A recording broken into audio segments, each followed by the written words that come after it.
आजचा दिवस महाराष्ट्राच्या दृष्टीनेच नव्हे तर संपूर्ण देशाच्या दृष्टीने एक दुःखद दिवस आहे। अतिशय धक्कादायक बातमी आज सगळ्यांनाच दुःखी करून गेली। गोपीनाथ मुंडे शून्यातनं पुढे आलेलं आणि स्वतःच्या कर्तृत्वाने मोठं झालेलं नेतृत्व होतं। देशाच्या आणि राज्याच्या संसदीय परंपरा मोठ्या करण्याचं काम त्यांनी केलं। उपेक्षित समाजाचं नेतृत्व करताना त्यांनी आपलं संघटन कौशल्य दाखवलं। नुकतीच केंद्रीय मंत्रिपदाची संधी त्यांना मिळाली होती।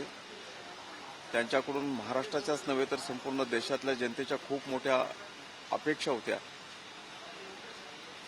राजकीय जीवनामध्ये काम करताना विरोधकांची भूमिका आम्हाला निभावावी लागली, पण ते शत्रू मानत नव्हते।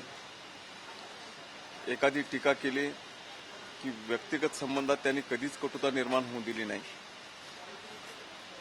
त्यांच्या जाण्याने महाराष्ट्राचं आणि देशाचं खूप मोठं नुकसान झालंय। हे दुःख सहन करण्याची शक्ती परमेश्वराने त्यांच्या कुटुंबियांना आणि त्यांच्या सगळ्या राजकीय मित्रांना द्यावी हीच मी परमेश्वराला प्रार्थना करीन।